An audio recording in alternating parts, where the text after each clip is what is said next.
கர்த்தருக்கு மகிமை உண்டாவதாக. அன்பானவர்களே, இன்றைய தினத்திலே உறவுகளின் ஒப்புமைகள் என்று சொல்லி 3 உறவுகளை பற்றி பைபிள் சொல்லுகிற ஒப்புமைகளை வைத்து நான் பேச விரும்புகிறேன். ஒப்புமை என்றால் உங்களுக்கு தெரியும், ஒரு சின்ன உவமை போன்றது. இது இப்படி இருக்கிறது, அதுபோல இது இப்படி இருக்க வேண்டும், அப்படிப்பட்டது. ஆகவே முதலாவது கணவன் மனைவி உறவு.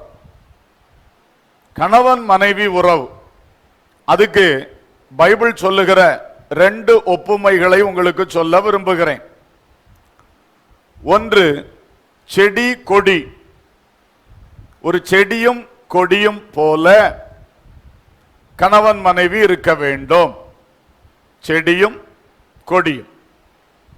ஆதியாகமம் 49:22. யோசேப்பு கனி தரும் செடி, அவன் நீரூற்றண்டையில் உள்ள கனி தரும் செடி, அதன் கொடிகள் சுவரின் மேல் படரும். யோசேப்பு ஒரு புருஷன், அவனை செடி, கனிதரும் செடி என்று சொல்லி இருக்கிறதை பார்க்கிறோம். சங்கீதம் 128:3 உன் மனைவி உன் வீட்டோரங்களில் கனிதரும் திராட்சை கொடியை போல் இருப்பாள். மனைவியை திராட்சை கொடி என்று சொல்லி இருக்கிறார். புருஷனை செடி என்றும் மனைவியை கொடி என்றும் சொல்லி இருக்கிறது. அப்போ ஒரு செடி கொடி உறவு அங்கே இருக்க வேண்டியது அவசியம். இந்த செடி கொடின்னு சொல்லும் பொழுது ஒரு குடும்பத்திலே வளர்ந்து வருகிற ஒரு பையன், ஒரு ஆண்மகன் வாலிபத்திலே வந்து அவன் விவாக வயது அடைகிறான். அப்போ அவனுக்கு பெண் பார்த்து இன்னொரு குடும்பத்தில் இருக்கிற ஒரு பெண்ணை அவனுக்கு மனைவியாக ஒழுங்கு செய்து விவாகம் நடத்துகிறோம். இது எப்படி இருக்கிறது என்றால், ஒரு குடும்பமாகிய ஒரு மரத்திலே வளர்ந்து வருகிற ஒரு கிளையை அங்கிருந்து உடைத்து எடுத்து அதை ஒரு தனி செடியாக நட்டு, அதுதான் அந்த மகன், அந்த மணமகன்.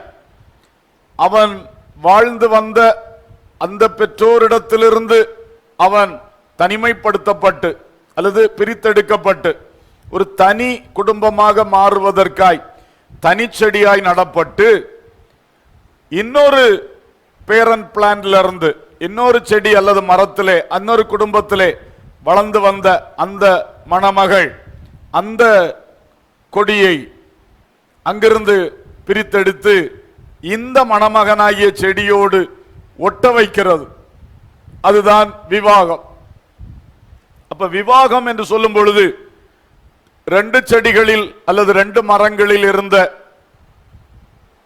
2 பேரை எடுத்து அதிலே கணவனை செடியாய் நட்டு மனைவியை அதில் கொடியாய் ஒட்ட வைத்து ஒரு புதிய ஒட்டு செடியாக அழகாக ஒரு தனி குடும்பமாய் அவர்கள் வளர வேண்டும். இதுதான் தேவனுடைய நோக்கம்.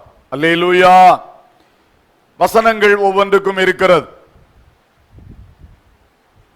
புருஷன் தன் தகப்பனையும் தன் தாயையும் விட்டு தன் மனைவியோட இசைந்திருப்பான், அவர்கள் இருவரும் ஒரே மாம்சமாய் இருப்பார்கள். அப்ப புருஷன் என்று வரும்போது அவன் தன்னுடைய அப்பா அம்மாவை சார்ந்து வாழ்ந்தவன். கல்யாணம் வரைக்கும் அவர்கள் சொன்ன வழிதான் அவனுக்கு கீழ்ப்படிதல். அதே வேளையில் இப்பொழுது அவனுக்கு ஒரு தனி வாழ்க்கை. இனி அவன் வாழ்க்கை அவன் பார்த்து கொள்ள வேண்டும். அவன் மனைவியை அவன் போஷித்து காப்பாற்ற வேண்டும். இப்படி அதுதான் அந்த பிரித்தெடுப்பது என்று சொல்லுவது. மொத்தமா சண்டை போட்டுட்டு போறதல்ல. பிரித்தெடுப்பதுன்னு தப்பா நினைச்சிடக்கூடாது. இந்த செப்பரேஷன் தான்.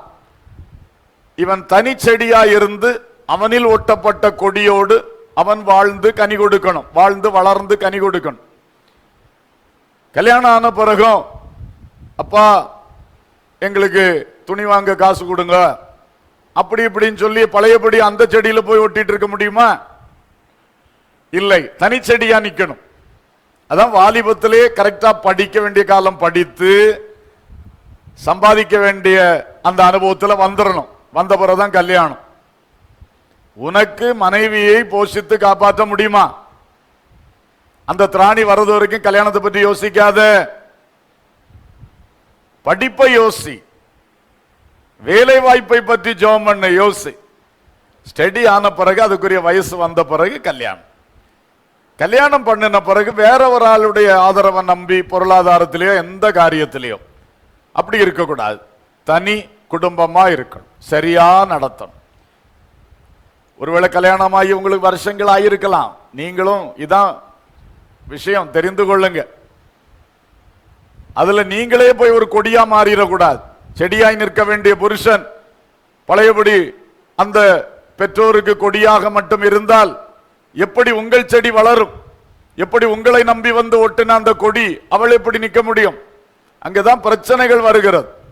அதனால ஒரே வீட்டுக்குள் வாழ்ந்தாலும் மகனுக்கு கல்யாணம் ஆயிருச்சுன்னா பெற்றோர் அதை புரிந்து கொள்ளணும். அவனுக்கு ஒரு மனைவி உண்டு, அவனுக்கு ஒரு குடும்ப வாழ்க்கை, அதுக வாழட்டும். நாம நம்முடைய காரியத்தை பார்ப்போம், அவங்களுக்கு கொடுக்க வேண்டியதை கொடுப்போம். நம்ம அவங்கள குடுமி பிடிச்சு நடத்தக்கூடாது. கல்யாணம் ஆயிடுச்சுல, அவன் இப்போ ஒரு புருஷன், நாளைக்கு அவன் ஒரு அப்பா. அப்போ அவனை உங்க மகன் உள்ளதுல மட்டும் வச்சு இன்னும் அவனை வழி நடத்தணும்னு பார்க்க கூடாது. அவர்கள் தீர்மானிக்கட்டும். அப்படி பண்ணணும். பையனும் அப்படிதான், நல்லா புரிஞ்சிருக்கணும். நீ என்னைக்கும் அந்த அப்பாவுக்கு மகன் தான், என்னைக்கும் அந்த அம்மாவுக்கு மகன் தான். ஆனா இப்பொழுது வந்த உறவு தனி செடி, தனி கொடி, செடி கொடி. அந்த மனைவிக்கு நீ புருஷன் என்பதை மறந்துடக்கூடாது. அவள் உன்னை நம்பி தான் வந்திருக்கிறாள். உங்க அப்பாவை நம்பி வரல, உங்க அம்மாவை நம்பி வரல, உன்னை நம்பி வந்திருக்கிறாள். எனவே கண்டிப்பாக அவளை சரியாய் காப்பாற்ற வேண்டியது உன்னுடைய கடமை. கர்த்தருக்கு ஸ்தோத்திரம். ரொம்ப கண்டிப்பாக அவ உன்னை கேட்கும் போது நீ இப்ப எங்க அம்மாட்ட கேளு அப்படி சொல்லக்கூடாது. நீ எதுக்கு இருக்கிற? கவனித்து நடத்தணும், ஞானத்தோடு விவேகத்தோடு நடத்த வேண்டும். கர்த்தருக்கு ஸ்தோத்திரம். சரி, இப்படி இந்த செடியும் கொடியுமான உறவிலே இந்த குடும்பம் அழகாய் கட்டி எழுப்பப்பட வேண்டும். இப்ப செடிக்கு வேலை என்ன? முதல்ல கொடியை ஏற்றுக்கொள்வது செடியினுடைய வேலை. இது தனி செடியா நடப்பட்டு வேறொரு குடும்பத்திலிருந்து ஒரு கொடி அது இவருக்கு மனைவியா கொடுக்கப்படும். ஏற்றுக்கொள்ளும், 100க்கு 100 மனசார ஏற்றுக்கொள்ளும். அதுல நிறைவு இருக்கும், குறைவு இருக்கும். எந்த மனுஷன்கிட்டையும் கொஞ்சம் குறை இருக்கத்தான் செய்யும். அதை ஏற்றுக்கொள்ளணும், மனசார ஏற்றுக்கொண்டு நல்ல முறையிலே வாழ்க்கை நடத்தணும். குறைவு வரும் பொழுதும் தள்ளிவிடக்கூடாது, கோபப்படக்கூடாது, வெட்டி முறிக்க கூடாது. அந்த செடிதான் அந்த கொடியை சுமக்க வேண்டும், தாங்க வேண்டும். முதலாவது ஏற்றுக்கொள்ளணும், அடுத்தது காலமெல்லாம் சுமக்கணும். கொடி தனிய மண்ணில் நடப்பட முடியாது, செடியில தான் இணைக்கப்பட முடியும். ஆகவே கணவன் தன் மனைவி தன்னுடைய பொறுப்பில் தரப்பட்டவள், தன்னை நம்பி தன்னை கைப்பிடித்து தன் வாழ்ந்த குடும்பத்தை விட்டு வந்தவள் என்பதை புரிந்து கொண்டு காலமெல்லாம் அவளை சுமக்கணும். ஒரு பெண்மணி தன்னுடைய அப்பா அம்மாவிடத்திலே ஒரு 20 ஆண்டுகள் 25 ஆண்டுகள் வாழ்கிறாள். அப்புறம் அவள் கல்யாணம் ஆன பிறகு 80 வயது வரைக்கும் பாத்தீங்களா, டபுள் மடங்கு அதுக்கு மேல புருஷனோடு தான் வாழ்கிறார். அப்போ அப்பா அம்மா அந்த பெண் பிள்ளையை சுமக்கின்ற காலம் ஒரு 25 வருஷம்னு வச்சுக்கிடுங்க. அதுக்கு பிறகு ஒரு 50-60 ஆண்டுகள் அந்த பெண்மணியை சுமக்க வேண்டிய பொறுப்பு கணவனுடைய பொறுப்பு. பெற்றோரை விட டபுள் மடங்கு பொறுப்பு. பாத்தீங்களா, டபுள் த இயர்ஸ். அதனால நீங்க சரியாக சுமக்கணும், கைவிடக்கூடாது, கண்கலங்க விடக்கூடாது. ஏன்னா நீங்க அதே வீட்டில் தான் வாழ்ந்துகிட்டு இருக்கீங்க, அதே ஊர்ல தான் வாழ்றீங்க. அவள்தான் வேறொரு ஊரிலிருந்து உங்களை நம்பி வந்திருக்கிறாள், இன்னொரு குடும்பத்திலிருந்து உங்க குடும்பத்துக்குள்ள வந்திருக்கிறாள். நீங்க தான் சுமக்கணும் சுமக்கணும். ஆனா எனக்கு என்னமோ தெரியல, பொதுவாக பெண்கள் 70 வயசானாலும் 75 வயசானாலும் எங்க அப்பா என்னை எப்படி நடத்தினார், அப்படி பெருமூச்சு விடுறாங்க. அப்போ 25 வருஷம் நடத்தின அப்பாவுடைய நடத்திப்பு, அம்மாவுடைய அன்பு, இப்ப 75 வயசான பிறகும் அதைத்தான் நினைச்சு ஏங்குகிறார்கள்னா, இப்ப 50 வருஷம் இந்த புருஷனோட யாத்திரை பண்ணி இருக்கேன், இந்த புருஷனுடைய அன்பு ஒரு தாக்கத்தை உண்டு பண்ணலையா? பெரிய கேள்விதான் இது. நீங்களே கேட்டுக்கொள்ளுங்கள், நீங்களே பதில்களை சரிபடுத்திக் கொள்ளுங்கள். அல்லேலூயா, கர்த்தருக்கு ஸ்தோத்திரம். ரெண்டு பக்கமும் பிரச்சனை இருக்கும். சிலருக்கு எவ்வளவுதான் செய்தாலும் திருப்தி வராது, அப்படிப்பட்ட ஆட்களும் உண்டு. சிலருக்கு புருஷன்மார்கிட்ட தப்பு இருக்கிறது, அன்பு செலுத்த மாட்டார்கள். அப்ப அவங்க அந்த அந்த முதல் கட்ட வாழ்க்கையை தான் எப்பவும் நினைச்சு ஏங்கிக்கிட்டே இருப்பாரு. செடியே உன் கொடியை சுமந்து நடத்து. கர்த்தருக்கு ஸ்தோத்திரம். அடுத்தது, கொடியை போஷிக்கிறது செடியினுடைய வேலை. கொடி எங்கிருந்து சாப்பிடும்? அது பூமியில அது நடப்படல இல்லையா, இந்த செடியில தானே ஒட்டப்பட்டிருக்கிறது. அப்ப கண்டிப்பா இந்த செடி தான் ஃபுல் ரெஸ்பான்சிபிலிட்டி செடிக்கு தான். மனைவி சாப்பிட்டாளா, மனைவியுடைய சரீரம் சுகமா இருக்கா, அவள் உடுக்க வஸ்திரம் இருக்கா, இல்ல அன்னைக்கு கல்யாணத்து சமயங்கள்ல உள்ள வஸ்திரம் தான் வச்சு இப்போ ஒட்டிக்கிட்டு இருக்கா இல்லையா, எல்லாம் கவனிக்கணும். அவதான் நல்ல வாய் பேசக்கூடியவா, கேப்பா, எதுவும் தேவைன்னா கேப்பா. அப்படி நம்ம தப்பெண்ணம் கொண்டு இருக்கக்கூடாது. பேச வேண்டிய காரியங்களை பேசுவாங்க, தனக்கானதை சில சமயம் கேட்க மாட்டாங்க. நாம தான் புரிந்து செய்யணும். நம்ம ஒரு கவனம் இல்லாம சும்மா வெளி விவகாரத்துறை அமைச்சரை போல இருக்கக்கூடாது, கொஞ்சம் உள்துறை அமைச்சராகவும் இருக்க வேண்டும் இல்லையா? புருஷர்கள் பலரும் எக்ஸ்டர்னல் அஃபேர்ஸ் மினிஸ்டர் மாதிரி சும்மா வெளி உலகம் தான் தெரியும், வீட்டில் ஒரு நேரம் இருக்கிறது கிடையாது. கொஞ்ச நேரம் டைம் கிடைச்சாலும் இந்த பாரு நான் இப்போ போயிட்டு வாரேன், இப்போ போயிட்டு வாரேன். எங்க போயிட்டு வராரு? சும்மா இருக்க முடியாது அவர் வீட்டில். இந்த லாக்டவுன்லேயே சும்மா இருக்கிறாங்களாக்கும், பெரிய தொல்லை. ஒழுங்கா மாஸ்க்கும் போடுறது கிடையாது, வீட்டில் இருக்கிறதும் கிடையாது. சாய கடையை திறந்தா அவ்வளவுதான், வீட்டில் சாய குடிக்கிறதுக்கு முடியாது, கடையில தான் சாய குடிக்கணும். கர்த்தருக்கு ஸ்தோத்திரம். ஆகவே வீட்டு காரியத்தையும் பார்க்கணும். வீட்டில் அரிசி இருக்கா, பருப்பு இருக்கா? ஒருவேளை போய் பார்க்கட்டாலும் மனைவிட்ட பேசுனா சொல்லுவாங்க, அடுத்து என்ன இருக்கு, அடுத்த வாரத்துக்கு என்ன, நாளைக்கு என்ன, கொஞ்சம் யோசிச்சுக்கணும். ஆமா, மனைவிக்கு பிறந்த நாள் வரும்போது கொஞ்சம் தெரிஞ்சு வச்சுக்கணும். வருஷத்துக்கு ஒரு துணியாவது எடுத்து கொடுங்க, ஏதாவது பொருட்கள் வாங்கி கொடுங்க. பர்சனலா, எல்லாருக்கும் உள்ள பொருள் அல்ல, பர்சனலா தனிப்பட்ட இது. ஆமா, சில கணவர்களும் பெரிய தியாகிகளாக்கும். ரெண்டு பக்கம் சொல்லணும்ல, எப்பவும் கணவர்கள் எல்லாருக்கும் செய்வார்கள், அவர்களுக்கு யாரும் ஒன்றும் செய்ய மாட்டார்கள். அப்படி இருக்கக்கூடாது, அதை மனைவி கவனிச்சுக்கிடணும், பிள்ளைகளை கவனிக்கணும். ஓகே, சோ செடி கொடியை ஏற்றுக்கொள்ள வேண்டும், கொடியை காலமெல்லாம் சுமக்கணும், கொடியை போஷித்து காப்பாற்றணும். அடுத்தது, மனைவி ஒரு கொடியா இருக்கும்போது அவள் கவனிக்க வேண்டிய விஷயம் என்ன? செடியில் ஒட்டி இருக்கணும். கரெக்டா அந்த செடியில் என்ன செய்யணும்? ஒட்டி இருக்கணும். அது ரொம்ப முக்கியம், ரொம்ப முக்கியம். கர்த்தருக்கு ஸ்தோத்திரம். நீங்க உங்களை செக் பண்ணிக்கிடுங்க. புருஷன் வெளியே போயிட்டு வீட்டுக்கு வரார், வீட்டுக்கு வரும் பொழுது நீங்க பக்கத்து வீட்டில் காம்பவுண்ட்ல பேசி நிக்கீங்க, பக்கத்து வீட்டு சகோதரியோட. இவர் வந்து கேட்டு திறந்தாச்சு, உடனே என்ன செய்யணும்? அக்கா நான் போயிட்டு வரேன், அவர் வந்துட்டார், ஓடி வந்து நிக்கணும்ல? நிக்கவே கிடையாது, அங்கேயே பேசிட்டே இருக்கிறது. அவர் பேர் சொல்லி கத்துவார், நான் வாரேன் நெல்லுங்க. அப்ப இதிலே தெரியுது உங்க ஒட்டுகள் எப்படி இருக்கு. அப்போ புருஷன் வந்தா புருஷனுக்கு மதிப்பு கொடுக்கணும், புருஷனுக்குரிய காரியங்களை கவனிக்கணும், அதெல்லாம் செய்யணும். அவர் வந்தாச்சு, கண்டுகிட்டதே இல்லை, ஒரு போன் நடந்துகிட்டே இருக்கு, ஒரு ஃப்ரெண்டு கிட்ட பேச்சு இல்லைன்னு சொன்னா சொந்தக்கார சகோதரிகிட்ட யார்ட்டையோ பேசிட்டே இருக்கிய.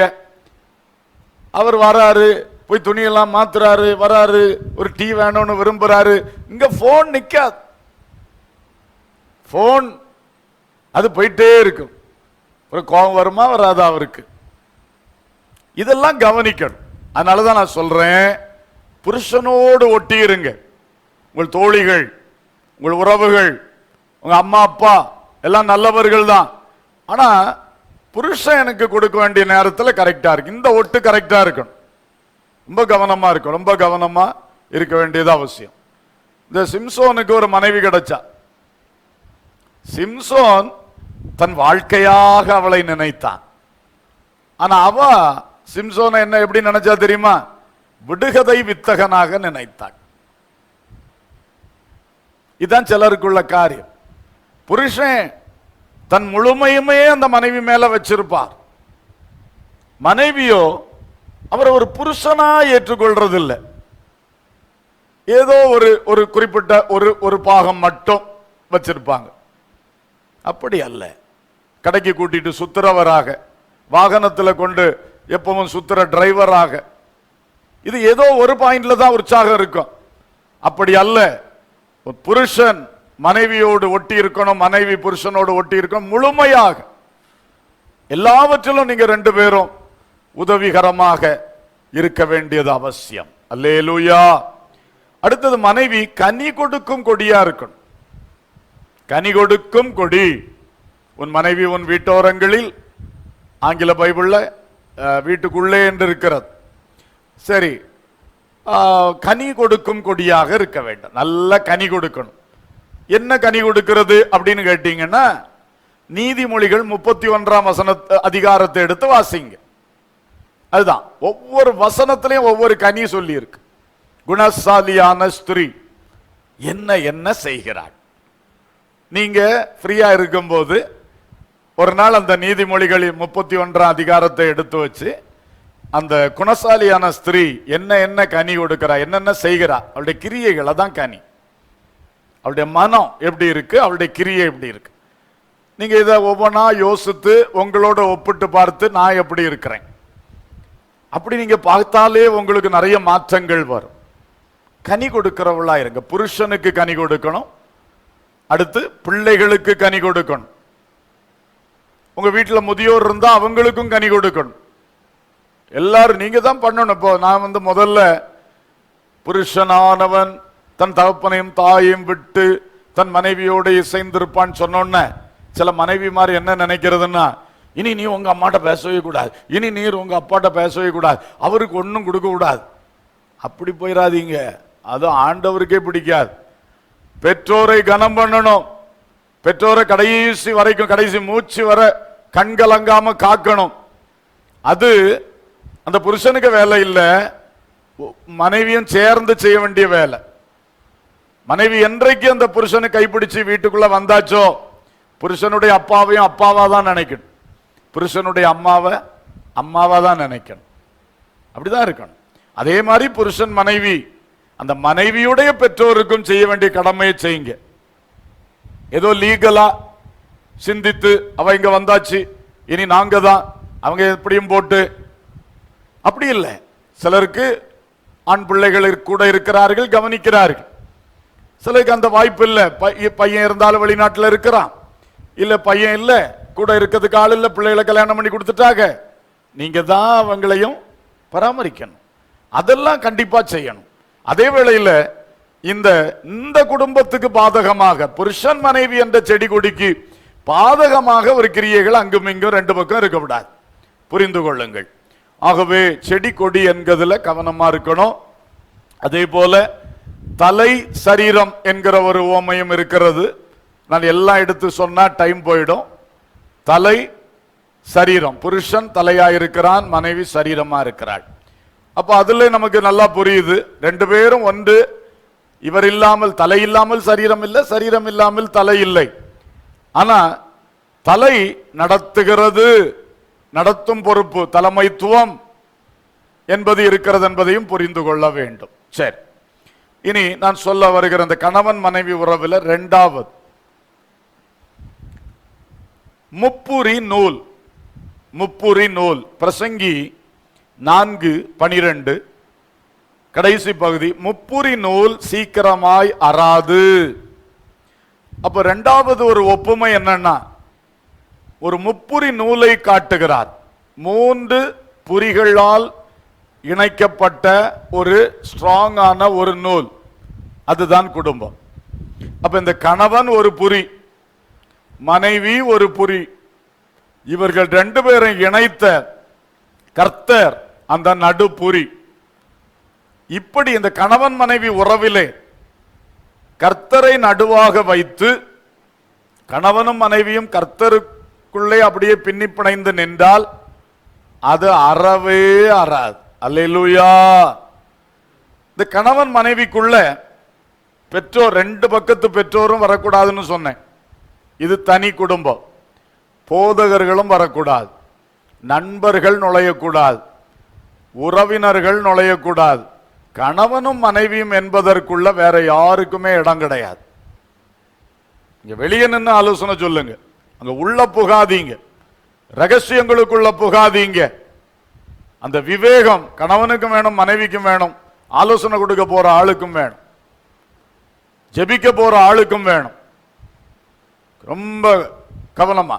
அதே வேளையில கர்த்தர் நடு நிற்பேன் என்று சொல்லி இருக்கிறார்.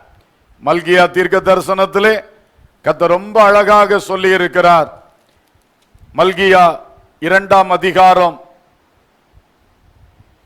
14ஆம் வசனம், கர்த்தர் உனக்கும் உன் இளவயதின் மனைவிக்கும் சாட்சியாயிருக்கிறார்.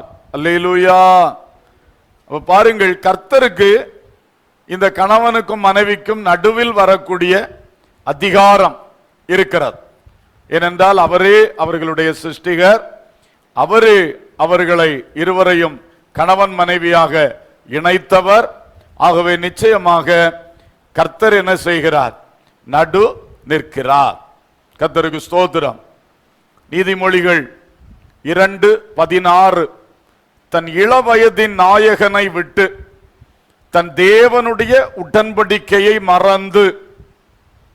அப்போ உடன்படிக்கையின் தன்னுடைய இளவயதின் நாயகன் கணவன், அந்த கணவன் எப்படி உனக்கு கிடைத்தார்? தேவனுடைய உடன்படிக்கையின்படி கிடைத்தார்.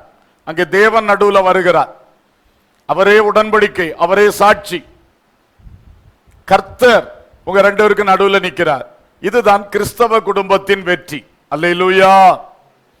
கணவன் மனைவி ஒருத்தருக்கு ஒருத்தர் நல்ல செடி கொடியா இருக்கணும். அதே வேளையில நீங்க கர்த்தரை நடுவாக வச்சு கர்த்தரை சென்டர் பண்ணி நீங்க வாழணும். கர்த்தருக்கு ஸ்தோத்திரம். இந்த பிரதர்ஸ் ஸ்கிட் போட்டு காட்டினார்கள், பார்த்தீங்களா? அதுல அழகா சொன்னார்கள், கணவனும் மனைவியும் பிள்ளைகளை எல்லாம் வளர்த்தும் போது என்ன செய்யணும்? பிள்ளைகளை மையமாக வைத்து அப்படியே பிள்ளைகளை சார்ந்தே வாழ்ந்துடக்கூடாது. கிறிஸ்துவை நடுமையமா வச்சு கணவனும் மனைவியும் நிக்கணும். பிள்ளைகள் வரும்பொழுது பிள்ளைகளும் சேர்ந்து நிக்கணும். எத்தனை பிள்ளைகளும் வரட்டும், வட்டம் எவ்வளவு பெருசாகட்டும், ஆனா நடுவுல கர்த்தர். அப்ப எல்லாருடைய போக்கஸும் கர்த்தர் மேல கண்டிப்பா ஒரு மனம் இருக்கும். அல்லேலூயா. கர்த்தர் என் குடும்பத்துல நடுவுல நிக்கிறார், எனக்கும் என் மனைவிக்கு நடுவுல கர்த்தர் இருக்கிறார்.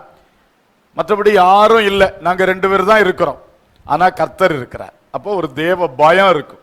இவளை தந்தது கர்த்தர், இவரை தந்தது கர்த்தர், நான் என் மனம் போல நடக்க கூடாது, கர்த்தரிடத்துல கணக்கு கொடுக்க வேண்டி இருக்கும் இல்லையா? ரெண்டு பேருக்குள்ள ஒரு பிரச்சனை வந்துருச்சுன்னா மூன்றாவது ஒரு ஆளை தேடி போன்ற அவசியம் இல்லை. நம் நடுவிலே கர்த்தர் இருக்கிறார். ரெண்டு பேரும் சேர்ந்து பேசி ஆண்டவர்ட்ட ஜெபிக்கலாம், பைபிள் வசனத்தை பகிர்ந்து கொள்ளலாம். பிரச்சனைகளுக்கு தீர்வு இங்கே இருக்கிறது. ரொம்ப உங்களால் அது இயலாம போகும்போதுதான் நீங்க வெளி ஆலோசகரை தேடணும். கர்த்தருக்கு ஸ்தோத்திரம். முப்புரி நூலாக இருங்கள். மத்தேயு 18:19, அல்லாமலும் உங்களில் 2 பேர் தங்கள் வேண்டிக் கொள்ள போகிற எந்த காரியத்தை குறித்தாகிலும் பூமியிலே ஒருமனப்பட்டிருந்தால் பரலோகத்தில் இருக்கிற என் பிதாவினால் அது அவர்களுக்கு உண்டாகும் என்று உங்களுக்கு சொல்லுகிறேன். நீங்க ஜெபம் பண்றீங்க பாத்தீங்களா? 2 பேர் பூமியிலே இருவர் ஒருமனப்பட்டால், இருவரும் ஒருமனப்பட்டு யாரை நோக்கி வேண்டுகிறீர்கள்? கர்த்தரை நோக்கி. அப்ப 3 ஆயிடுச்சு. கர்த்தர் ஜெபத்தை கேட்கிறவர், கணவனும் மனைவியும் ஜெபிக்கிறவர்கள். ஒரு 3 புரி வந்துருச்சு பாத்தீங்களா? அப்போ நீங்க தனியா ஜெபிக்கிற விஷயங்கள் உண்டு, தனியா ஜெபம் பண்ணுங்க. ஆனா குடும்ப காரியம், பிள்ளைகளை பற்றினது, பொருளாதாரத்தை பற்றினது, எதிர்காலத்தை பற்றினது, அவரவர் சரீர சூழ்நிலைகள், இதெல்லாம் பற்றி கணவனும் மனைவியும் சேர்ந்து ஜெபம் பண்ண. பிள்ளைகள் சேர்ந்து ஜெபம் பண்றது வேற, அது குடும்ப ஜெபம். இப்ப நான் சொல்றது கணவனும் மனைவியும் மட்டும் 2 பேர், கர்த்தர், அந்த 3 பேருமாக இருங்க. அந்த ஐக்கியம் உங்களுக்கு வேணும். அநேக குடும்பங்கள்ல இது இல்லை. அதனால நீங்க வெற்றி பெற வேண்டிய அளவுக்கு வெற்றி பெற முடியல. கணவன் மனைவிக்குள்ளே வரக்கூடிய ஒரு மனம், கருத்தொற்றுமை, புரிந்து கொள்ளுதல், இது எவ்வளவு அதிகமா இருக்கோ அவ்வளவு தூரம் உங்க ஜெபம் பவர்ஃபுல்லா இருக்கும், சாட்சி பவர்ஃபுல்லா இருக்கும், ரொம்ப ஜெயம் பெறுவீர்கள். இல்ல நல்ல புரிந்து கொள்ளுதல் தான் எங்களுக்கு இருக்கு, ஆளுக்கு ஒரு ட்ராக்ல ஓடிக்கிட்டே இருக்கோம்னு ஓடுனா ஓடலாமா இருக்கும், ஆனால் வெற்றிகள் கிடைக்காது. நெருக்கம் வரும் பொழுது, சோதனை வரும் பொழுது கஷ்டங்கள் உண்டாகும். அதனால அன்பானவர்களே, புருஷன் மனைவி எத்தனை வயசானாலும் சரி, புருஷனும் மனைவியும் 2 பேரும் உயிரோடு இருக்கிற காலம் வரைக்கும் அட்லீஸ்ட் வாரத்துக்கு ஒரு நாள் ஆகுது கொஞ்ச நேரம் 2 பேரும் உட்கார்ந்து பேசி ஜெபித்து டெய்லி செய்ய முடிந்தா ரொம்ப நல்லது. ஆனா இன்றைக்கு எல்லாருமே ரொம்ப பிஸி அல்லவா? வாரத்துக்கு ஒரு நாளாவது சமயம் எடுத்தாகணும். திரும்பவும் சொல்லுகிறேன், பிள்ளைகள் எல்லாம் சேர்ந்து இருக்கிற நேரத்தை நான் சொல்லல, கணவனும் மனைவியும் மட்டும் கொஞ்ச நேரம் சேர்ந்து பேசுங்க. அந்த காரியங்களை கொஞ்ச நேரம் ஆண்டவரோட பேசுங்க. முப்புரி நூல் பலம் உள்ளது. இனி அடுத்தது ஃபேமிலி பில்டிங். குடும்பத்தை கட்டி எழுப்புற காரியத்திலும் ஜெபித்து ஜெயம் பெறுகிறதுல மட்டுமல்ல, குடும்பத்தை விவேகமா கட்டி எழுப்ப வேண்டும் அல்லவா? அதுக்கும் இந்த முப்புரி நூல். மத்தேயு 7:24 படிக்கிறோம், நான் சொல்லிய இந்த வார்த்தைகளை கேட்டு இவைகளின்படி செய்கிறவன் எவனோ அவனை கன்மலையின் மேல் தன் வீட்டை கட்டின புத்தியுள்ள மனுஷனுக்கு ஒப்பிடுவேன். ஆண்டவர் வார்த்தையை கேட்டு அதன்படி குடும்பம் நடத்துறவங்க, அந்த புருஷன் புத்தியுள்ள புருஷன், அவன் கன்மலையின் மேல் வீட்டை கட்டுகிற புத்தியுள்ள மனுஷன். நீதிமொழிகள் 14:1 புத்தியுள்ள ஸ்திரீ தன் வீட்டை கட்டுகிறாள். அங்க சொல்லி இருக்கு புத்தியுள்ள மனுஷன் வீட்டை கன்மலையின் மேல் கட்டுகிறான். இங்க சொல்லி இருக்கு புத்தியுள்ள ஸ்திரீ தன் வீட்டை கட்டுகிறாள். அடுத்தது சங்கீதம் 127:1 கர்த்தர் வீட்டை கட்டாராகில் கட்டுகிறவர்களின் பிரயாசம் விருதா. அப்ப இங்க முதல் புரி புருஷன், புத்தியுள்ள புருஷனா இருந்து வீட்டை கட்டணும். 2ஆம் புரி மனைவி, அவளும் புத்தியுள்ள ஸ்திரீயா இருந்து வீட்டை கட்டணும். அதே வேளையில் 2 பேரும் எவ்வளவு பிரயாசப்பட்டாலும் கர்த்தர் அந்த வீட்டை கட்டினால்தான் அது பிரயோஜனமாகும். கர்த்தர் கட்டாராகில் கட்டுகிறவருடைய பிரயாசம் விருதா. இதையும் புரிந்து கொள்ளணும். முப்புரி நூலாக நின்று குடும்பத்தை கட்டணும். அப்ப குடும்பம் கட்டுவதற்கு நம்ம எல்லாரும் 3 பேரும் கட்டுறோம். கர்த்தர் தான் மெயின், அவர்கிட்ட தான் ஆலோசனை இருக்கு, வழிகாட்டுதல் இருக்கு, வல்லமை இருக்கு, நிறைவான பொக்கிஷங்கள் இருக்கு, எல்லாமே அவர்கிட்ட இருக்கு.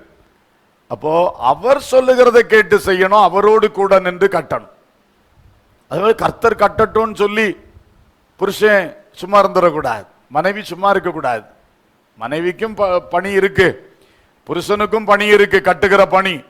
ஆனா கர்த்தரை முன்னிறுத்தி கர்த்தரோடு சேர்ந்து நின்று குடும்பத்தை கட்டி எழுப்பணும். பிள்ளைகளை பெற்றெடுத்து வளர்த்துதல், பிள்ளைகளை படிக்க வைத்து வேலை வாய்ப்புகளுக்கு ஆளாக்குதல், பிள்ளைகளுக்கு விவாகங்களை பார்த்து அவர்களை தனி செடி கொடியாய் மாற்றி வைக்கிறது, வீடு கட்டுகிறது, பொருள் சம்பாதிக்கிறது, கர்த்தரை ஆராதிக்கிறது, தெய்வீக காரியங்கள், கர்த்தருக்கு ஊழியம் செய்கிற காரியங்கள் அனைத்தையும் கட்டி எழுப்புகிறது கர்த்தருடைய ஆலோசனைப்படி. அதனால கண்டிப்பாக புருஷன் மனைவி உறவு செடி கொடி உறவை போல, தலை சரீரம் உறவை போல இருக்கணும். அடுத்தது அது இந்த முப்புரி நூலாக இருக்க வேண்டும். இப்படி கணவன் மனைவி கிறிஸ்துவோடு இணைக்கப்பட்டு வாழ்வீர்கள் என்றால் கண்டிப்பாக உங்களுக்குள்ள நல்ல அன்பு இருக்கும், நல்ல புரிந்து கொள்ளுதல் இருக்கும், மிக விசேஷமாக நீங்கள் வாழ்வீர்கள். கர்த்தருக்கு ஸ்தோத்திரம். ஒரு பக்தன் பாடுகிற பாடல் ஞாபகம் வருகிறது, ஒரு 2 அடி பாட விரும்புகிறேன். அது எல்லா விசுவாசிகளுக்குள்ளும் இருக்க வேண்டிய வாழ்க்கை, குறிப்பாய் கணவன் மனைவிக்குள் கட்டாயம் இருக்க வேண்டிய வாழ்க்கை. அல்லேலூயா. ஒருவரில் ஒருவர் அன்புடன் இருந்தார், ஒருவரில் ஒருவர் அன்புடன் இருந்தால் உலகம் எம்மை எடுத்தே. ஒருவரில் ஒருவர் அன்புடன் இருந்தால் உலகம் எம்மை எடுத்தே. இயேசுவின் சீஷர் இவர்கள் என்றேமை, இயேசுவின் சீஷர் இவர்கள் என்றேமை சாட்சி பகர்ந்திடுமே, நர் சாட்சி பகர்ந்திடுமே, சாட்சி பகர்ந்திடுமே, நர் சாட்சி பகர்ந்திடுமே. தேவன்பின் ஜீவியமே தெய்வதாசருக்கு அவசியமே, தேவன்பின் ஜீவியமே தெய்வதாசருக்கு அவசியமே. அல்லேலூயா. தேவ அன்பின் ஜீவியம் கிறிஸ்தவ குடும்பங்களுக்கு தேவை. நல்ல ஒரு மனதோடு நல்ல புரிந்து கொள்ளுதலோடு செடியும் கொடியுமாய் முப்புரி நூலாய் மேன்மையாய் முன் செல்வீர்களாக. அல்லேலூயா. இரண்டாவது உறவு பெற்றோர் பிள்ளைகள் உறவு. பெற்றோர் பிள்ளைகள் உறவு.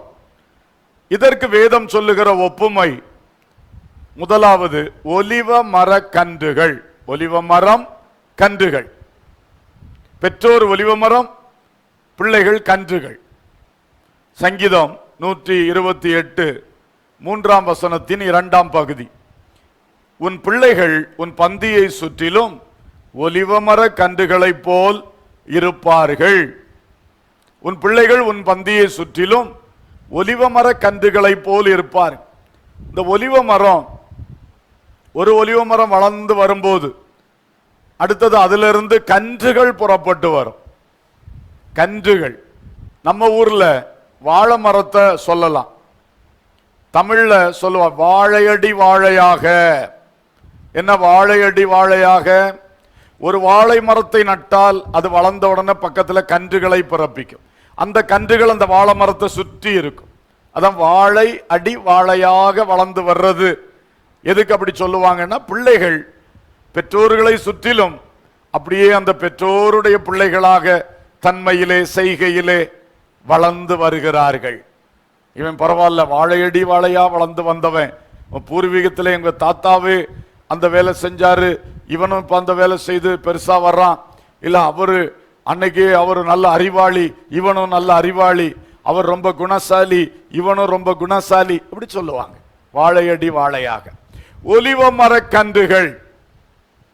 இன்றைக்கு தேவன் அதைத்தான் நம்ம கிட்ட எதிர்பார்க்கிறார். கர்த்தர் என்ன விரும்புகிறார்னு சொன்னா, நம்ம எல்லாரும் தெய்வ பக்தி உள்ள சந்ததியை பெற்றெடுத்து வளர்க்க வேண்டும் என்று விரும்புகிறார். கர்த்தருக்கு ஸ்தோத்திரம். மல்கியா 2ஆம் அதிகாரம் 15ஆம் வசனம். அவர் ஒருவனை அல்லவா படைத்தார், ஆவி அவரிடத்தில் பரிபூர்ணமாய் இருந்தது, பின்ன ஏன் ஒருவனை படைத்தார், தேவபக்தி உள்ள சந்ததியை பெரும்படிதானே. அவர்கிட்ட ஆவி பரிபூர்ணமா இருந்துச்சு. மிருகங்களை உண்டாக்குனது போல, பறவைகளை உண்டாக்குனது போல மனிதன் உண்டாக கடவன் ஒரு வார்த்தை சொன்னா அன்றைக்கு இருந்த பூமியை மனிதன் நிரப்பியிருப்பான். ஆனா அவர் மிருகங்களையும் பறவைகளையும் ஒரு வார்த்தையில திரளாய் படைத்து விட்டு மனுஷனை மட்டும் ஒருத்தனை படைத்தார். ஏன் ஒருவனை படைத்தார்? தேவ பக்தி உள்ள சந்ததியை பெறணும். மிருகங்கள்ட்ட அந்த எதிர்பார்ப்பு இல்லை, பறவைகள்கிட்ட கர்த்தர் எதிர்பார்க்கல. ஆனா மனிதனை படைத்ததுக்கு நோக்கம் உண்டு. மனிதனை தமது சாயலாய் படைத்தார். அவன் தேவனுக்கு பிரியமாய் தேவ பக்தியா வாழணும். அப்பதான் தேவன் அவன் நடுவில் வாழ முடியும். அவருடைய பெரிய நோக்கம் நித்தியத்திலே பரம எருசலேமிலே தேவனும் ஆட்டுக்குட்டியானவரும் இருக்கிற அந்த பட்டணத்தில் நாமும் குடியேற்றப்பட்டு அவரோடு என்றைக்கும் வாழணும். அப்ப அதுக்குத்தான் தேவ பக்தி உள்ள சந்ததியை பெற்றெடுக்க வைக்க விரும்புகிறார். அதனாலதான் ஒரு ஆதாம் ஒரு ஏவாள். அவங்களோடு அவர் நேரம் செலவு பண்ணி அவங்களோடு பேசி தன்னை பற்றி வெளிப்படுத்தி தன்னை பற்றி கற்றுக் கொடுத்து நீங்க இதை பிள்ளைகளுக்கு சொல்லிக் கொடுங்க. அப்பதான் அந்த பிள்ளை தேவ பக்தியா வளரும். திரளா பரப்பி விட்டுட்டா போதிக்க முடியாது. ஒன்னொன்னா உருவாக்கி கொண்டு வந்தா நீ ஆதாம் ஏவாள் நீ பிள்ளைகளுக்கு சொல்லிக் கொடு, அந்த பிள்ளை அடுத்த பிள்ளைக்கு சொல்லிக் கொடுக்கட்டும். இப்படி தலைமுறை தலைமுறையா ஒரு தேவ பக்தி உள்ள சந்ததி வர வேண்டும் என்று விரும்பினார். இதை புரிந்து கொள்ள வேண்டும். ஆகவே அன்பானவர்களே, ஒரு ஒலிவ மரம் தன் கன்றுகளை தன்னை போன்ற கன்றுகளை பிறப்பிக்கணும். அதை கர்த்தர் விரும்புகிறார். தேவ பக்தி உள்ள சந்ததி அது பந்தியை சுற்றிலும் ஒலிவ மர கன்றுகள் சொன்னார். அந்த பெற்றோரை சுற்றி பிள்ளைகள் இருக்கணும். பெற்றோருடைய பந்தி அதான் குடும்பம், வீடு. அது அந்த பெற்றோர் கட்டி எழுப்புகிற வீடு, கட்டி எழுப்புகிற குடும்பம். அதுல அந்த பிள்ளைகள் அந்த பெற்றோரை சுற்றியே இருக்கணும். அங்கே சண்டை இருக்கக்கூடாது, பிரச்சனை இருக்கக்கூடாது, கீழ்ப்படியாம இருக்கக்கூடாது. பிள்ளைகள் கீழ்ப்படியணும். பெற்றோரும் அந்த பிள்ளைகளை அணைத்து வாழணும். அவள் சொல்லிக் கொடுக்க வேண்டியது சொல்லிக் கொடுத்து, வாங்கி கொடுக்க வேண்டியது வாங்கி கொடுத்து, சிட்சிக்க வேண்டிய இடத்துல சிட்சித்து, தண்டிக்க வேண்டிய இடத்துல தண்டித்து, சீர்திருத்தி நல்ல ஒரு சந்ததியா எழுப்ப வேண்டும். நீங்கள் எப்படி மேன்மையா இருக்கிறீர்களோ அதை விட மேன்மையா என்னுடைய கன்றுகள் வர வேண்டும் என்று நினைக்கணும். அப்படி பிரயாசம் எடுக்க வேண்டும். அதுதான் கர்த்தர் விரும்புகிறார். பெற்றோரின் பந்தி மட்டுமல்ல, கர்த்தருடைய பந்தியிலும் பிள்ளைகள் இருக்கணும். பெற்றோர் எந்த அளவுக்கு நீங்க ஆவிக்குரிய ஜீவியத்தில் வளர்ந்திருக்கீங்களோ அத மாதிரி உங்க பிள்ளைகளை எழுப்ப பிரயாசப்படுங்க. நீங்க எந்த அளவுக்கு வேறுபாட்டின் சத்தியத்தில் வளர்ந்திருக்கீங்களோ அதே வேறுபாட்டின் அனுபவத்தில் பிள்ளைகளை வளர்த்துங்க. பிள்ளைகள் கொஞ்சம் உலகத்தை சுற்றி பார்த்து வரட்டும், அப்படி விடாதீங்க. நீங்க உலகத்தை சுற்றி பார்த்து அடைந்த வேதனைகள் உங்களுக்கு தெரியாதா? உலகத்துக்குள்ள போனனால வந்த தண்டனைகள் உங்களுக்கு தெரியாதா? அன்றைக்கு உலகத்தில் போய் விழுந்ததுனால இன்னைக்கு வரைக்கும் மாறாத சில வடுக்கள், சில கட்டுகள் இருப்பது உங்களுக்கு தெரியலையா? மறந்துட்டீங்களா? அப்ப பிள்ளையும் போய் அப்படி சிக்கி போகணும்னா, கட்டப்பட்டு போகணும்னு விரும்புறீங்களா? செய்யாதீங்க. நீங்க எந்த வேறுபாட்டின் சத்தியத்தை கற்றுக்கொண்டீங்களோ அதை அழகா பிள்ளைகளுக்கு சொல்லி கொடுங்க. மகனே மகளே, நம்ம இப்படித்தான் இருக்கணும், பைபிள் இப்படிதான் சொல்லுது. அது அந்த பிள்ளை எப்படி இருக்கா, அந்த பையன் எப்படி இருக்கா, அந்த ஆசிரியர் எப்படி இருக்காரு, இருக்கட்டும்ப்பா. நாங்க படித்த பைபிள் வசனம் எங்களுக்கு தேவன் வெளிப்படுத்தினது, எங்க பிள்ளைகள் இப்படிதான் இருக்கும். அது அந்த பாஸ்டர் பிள்ளை அப்படி இருக்கு, அங்க அந்த விசுவாசி பையன் எப்படி இருக்கான், அங்க எல்லாம் ஒரே சர்ச்சில் தானே, ஒரே சண்டே ஸ்கூல்ல தானே இருக்கும். யாரும் எப்படி இருக்கட்டும், நீ என்னுடைய பிள்ளை, நீ இப்படி இருக்கணும். ஒலிவ மர கன்றுகளாக பந்தியை சுற்றிலும் பிராக்டிக்கலா கூட இரவு சாப்பாடு எல்லாரும் சேர்ந்து உட்கார்ந்து சாப்பிடுங்க. இப்ப லாக்டவுன்ல 3 வேளை சாப்பாடும் சேர்ந்து உட்கார்ந்து சாப்பிடலாம், அதை பயன்படுத்துங்க. ஆனா ரிலீஸ் ஆன பிறகு, லாக்டவுன் ரிலீஸ் ஆன பிறகு அப்படி செய்ய முடியாது. காலையில ஒரே பிஸியா இருக்கும். ஒருத்தர் நின்றுட்டே சாப்பிட்டுட்டு ஓடுவாரு, ஒருத்தர் நான் ஆபீஸ்ல போய் தான் சாப்பிடுறேன் டைம் ஆயிட்டுன்னு எடுத்துட்டு ஓடுவாரு, அதெல்லாம் இருக்கும். மத்தியானம் பள்ளிக்கூடத்தில் பிள்ளைகள் சாப்பிடும், பெற்றோர் வேலை ஸ்தலத்தில் சாப்பிடுவார்கள், சிலர் வீட்டில் சாப்பிடுவார். ராத்திரி ஒரு வாய்ப்பு, டின்னர் கண்டிப்பா சேர்ந்து சாப்பிடுங்க. அந்த ராத்திரி சாப்பாடு கூட ஆளுக்கு ஒரு நேரம், பசி எடுத்த நேரம் வந்து போட்டு சாப்பிட்டுட்டு போறது அது வேண்டாம். ஒரு டைம், நம்ம வீட்டில் 8:30 மணிக்கு சாப்பாடுனா 8:30 மணி, இல்லை 8 மணி, 9 மணி, ஏதோ உங்க வாய்ப்புகள், அதை கிளியரா வச்சிருங்க. எல்லாரும் அந்த டைம் வாங்க, உட்காருங்க, பேசி பேசி சாப்பிடுங்க, பகிர்ந்து கொண்டு சாப்பிடுங்க. அது ஐக்கியத்தை வளர்க்கும். பந்தியை சுற்றிலும் பிள்ளைகள் இருக்கிற ஒரு நல்ல பிராக்டிகல் அனுபவம். அதே போல கிறிஸ்துவோடு கூட பந்தி இருக்கிற குடும்ப ஜபம், இந்த ரெண்டையும் கரெக்ட் பண்ணீங்கனாலே குடும்ப ஐக்கியம் நல்லா இருக்கும். வீட்டில் ராத்திரி சேர்ந்து உட்காந்து சாப்பிடுறது, விடுமுறை நாட்கள் சேர்ந்து உட்கார்ந்து சாப்பிடுறது, டெய்லி குடும்ப ஜபத்தில் சேர்ந்து உட்கார்ந்து ஜெபம் பண்றது ஐக்கியத்தை கட்டி எழுப்பும். ஒலிவ மர கன்றுகளை போல பந்தியை சுற்றிலும் இந்த அனுபவத்தை தயவாய் செய்யுங்கள். இரண்டாவது, பெற்றோர் பிள்ளைகள் சொல்லும் பொழுது சூரிய சந்திர நட்சத்திரங்கள் அப்படி ஒரு ஒப்புமை சொல்லி இருக்கிறது. ஆதியாகமம் 37:9-10 ஆகிய வசனங்கள். அவன் வேறொரு சொப்பனம் கண்டு தன் சகோதரரை நோக்கி, நான் இன்னும் ஒரு சொப்பனத்தை கண்டேன். சூரியனும் சந்திரனும் 11 நட்சத்திரங்களும் என்னை வணங்கினது என்றான். இதை அவன் தன் தகப்பனுக்கும் தன் சகோதரருக்கும் சொன்ன போது அவன் தகப்பன் அவனை பார்த்து, நீ கண்ட இந்த சொப்பனம் என்ன? நானும் உன் தாயாரும் உன் சகோதரரும் தரை மட்டும் குனிந்து உன்னை வணங்க வருவோமோ என்று அவனை கடிந்து கொண்டார். இப்ப தகப்பனாரு அந்த சொப்பனத்துக்கு அர்த்தம் கொடுக்கிறார் பாருங்க. சூரியன் தகப்பன், சந்திரன் தாய், 11 நட்சத்திரங்கள், 11 பிள்ளைகள். சூரிய சந்திர நட்சத்திரங்கள். உண்மையிலே ஆவிக்குரிய குடும்பம் இப்படித்தான் இருக்கணும். தகப்பன் சூரியனை போல ஆவிக்குரிய ஜீவியத்தில் பிரகாசிக்கணும். தாய் சந்திரனை போல பிரகாசிக்கணும். பிள்ளைகள் ஒவ்வொருவரும் ஒவ்வொரு நட்சத்திரங்களை போல பிரகாசிக்கணும். ஆண்டவர் ஆபிரகாமுக்கு சொன்னார், நான் உனக்கு வானத்து நட்சத்திரங்களை போல பிள்ளைகளை தருவேன், பூமியின் தூளை போல தருவேன், சமுத்திரத்தின் மணலை போல தருவேன். அழகாத்தான் சொல்லி இருக்கிறார். நாம தான் அந்த வானத்து நட்சத்திரம் போல சந்ததி, ஆவிக்குரிய ஆபிரகாமின் ஆவிக்குரிய சந்ததிகள், பிரகாசிக்கிறவர்கள் இல்லையா? கர்த்தருக்கு ஸ்தோத்திரம். நம்முடைய பிள்ளைகள் அப்படி இருக்க வேண்டும். பிரகாசிக்கும் நட்சத்திரங்களா இருக்கணும். பிறருக்கு வழிகாட்டக்கூடிய நட்சத்திரங்களா இருக்கணும். கர்த்தருக்கு ஸ்தோத்திரம். சூரியனையும் சந்திரனையும் சுற்றி நட்சத்திரங்கள் அழகா இருக்கிறது போல குடும்பம் கட்டி எழுப்பப்படும். ஆகையினால நல்ல ஆவிக்குரிய காரியங்களில் பிள்ளைகள் வளர்த்தப்படும். சின்ன வயசுலே வசனம் படிக்க வைக்கணும், வசனம் மனப்பாடமா சொல்ல வைக்கணும், வசனங்கள் எழுத வைக்கணும். முக்கியமான வேத பகுதிகள், அந்த அதிகாரங்கள் எல்லாம் பிள்ளைகள் நல்ல மனப்பாடம் பண்ண வைக்கணும். பிள்ளைகளை ஜெபிக்க பழக்கணும். ஜெபம் பண்ணு, குடும்ப ஜெபத்தில் நீ முதல்ல ஜெபம் பண்ணு, 2 நிமிஷம் பண்ணா போதும். ஆனா ஜெபம் பண்ணி பழக்கணும். எல்லாரும் 10 வசனம் வாசித்தா நீ 2 வசனமாவது வாசி. அது தத்தாப்புத்தான் வாசிக்கட்டு. பொறுமையா இருங்க, சிரிக்காதீங்க. அப்படியே வாய்ப்பு கொடுத்தா தான் அந்த பிள்ளை வசனம் படிக்கும்.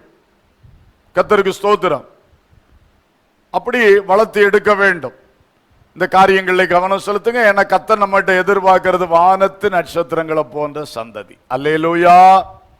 வானத்து நட்சத்திரங்களை போல பிரகாசிக்கிற சந்ததி. அது பிரகாசிக்கணும்னா தகப்பன் சூரியனை போல பிரகாசிக்கணும். சில வேளை தகப்பன்மார் என்னன்னா பூமிக்குரிய காரியத்தெல்லாம் ரொம்ப கரெக்டா இருப்பார்கள். ஆவிக்குரிய காரியத்தில் மனைவி தான் சூரியன். குடும்ப ஜெபம் நடத்துறது யாரு? அது மனைவி. முதல்ல சர்ச்சுக்கு போற ஆளு யாரு? மனைவி. ஆனா வீட்டில் வேலையெல்லாம் செய்யறது யாரு? மனைவி. ஆனா முதல்ல சர்ச்சுக்கு போறது மனைவி. இப்போ உங்களுக்கு என்ன வேலை? அவ்வளவு நேரம் ஏன் நீங்க தாமதிக்கிறீங்க? யோசிச்சு பாருங்க.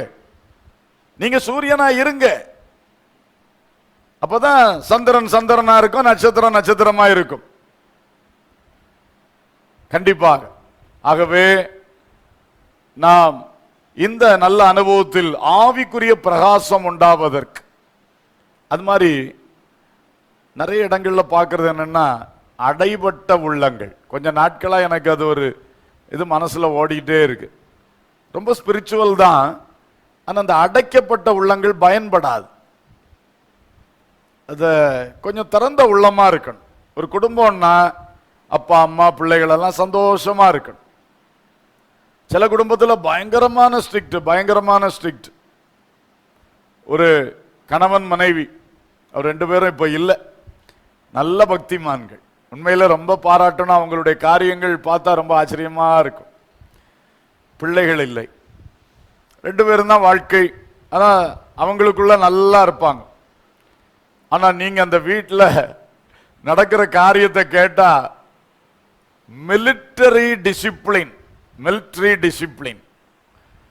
அவர் வச்ச கோடு தாண்டவே கூடாது.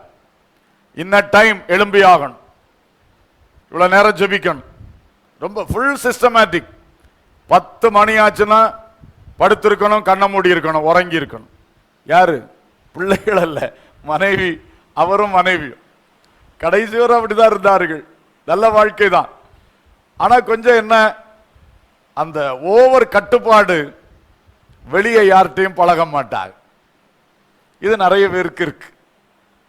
அவங்களுக்குள்ள எல்லாம் பார்த்து ஓவர் கட்டுப்பாட்டுக்குள்ள போனா அந்த ஃப்ரீடம் இருக்காது பாருங்க. பிறகு பிள்ளைகள் ஓவர் கட்டுப்பாட்டுக்குள்ள வளர்ந்தாங்கன்னா கடைசியில் எப்படா இதை விட்டு வெளியே போலான்னு நினைச்சிருவாங்க. அப்படியும் பல சங்கடங்கள் நேருகிறது. அதுலேயும் கொஞ்சம் நம்ம விவேகமா இருக்க வேண்டியது அவசியம். அதனால அன்பானவர்களே, சிரிச்சு சந்தோஷமா இருக்கிறதுக்கு வாய்ப்பு இருக்கணும். அதுவும் ஒரு பிரகாசம் தான். ஜபமும் வேத தியானமும் ஆவிக்குரிய காரியமும் மட்டும் பிரகாசம் நினைக்க கூடாது. அதோடு கூட ஒரு வீடு அப்படின்னு சொல்லும் பொழுது அப்பா அம்மா பிள்ளைகள் சந்தோஷமா சிரிச்சு பேசி விளையாடி மகிழ்ச்சியா இருக்கணும். மனம் திறந்து பேசணும். பேச வேண்டியதை பேசணும். அப்படியே பேச பழகிட்டா திறந்த உள்ளங்கள், அன்பு நிறைந்திருக்கும், ஒருத்தருக்கு ஒருத்தர் நம்பிக்கை நிறைந்திருக்கும். அது உள்ளத்திலே பெரிய பிரகாசம். அது கடைசி வரை ஒன்னா நிற்கக்கூடிய நிலைநிற்பு உண்டாகும். அல்லேலூயா. ஸோ எல்லாத்துலேயும் பிரகாசமா இருக்கணும். முகங்களும் பிரகாசமா இருக்கணும். அப்பாவை கண்டு அவர் ஒரு மிலிட்டரி கமாண்டர் அப்படி சொல்லி பயந்து நடுங்குகிற பிள்ளைகள், அவங்க வாழ்க்கை சரியான ஒரு ரூபத்தில் வராது. அதே வேளையில இஷ்டத்துக்கு விட்டுறவும் கூடாது. ஒரு நல்ல ஒரு விவேகத்தோடு செயல்பட வேண்டியது அவசியம். தாயும் அப்படிதான். சில தாய்மார் மகா பயங்கர ஸ்ட்ரிக்ட் பேர் வழிகள். ஓவர் ஸ்ட்ரிக்ட் சரியாகாது. வேண்டிய ஸ்ட்ரிக்ட் தான் இருக்க வேண்டும். அல்லேலூயா. பிரகாசம், பிரகாசம் உள்ள சந்ததி. கர்த்தருக்கு ஸ்தோத்திரம். அப்படிப்பட்ட ஒரு ஆகாய விண்மீன்களாக ஜொலிக்கின்ற ஒரு சந்ததி உங்கள் குடும்பத்தில் எழும்பட்டும். பெற்றோர் பிள்ளைகள் அந்த நல்ல அனுபவத்தில் இருப்பீர்களாக. ஆமென். சேர்ந்து பாடுவோமா? ஆகாய விண்மீனாய் அவர் ஜனம் பெருகும், ஆண்டவர் வாக்கு பலிக்கும்.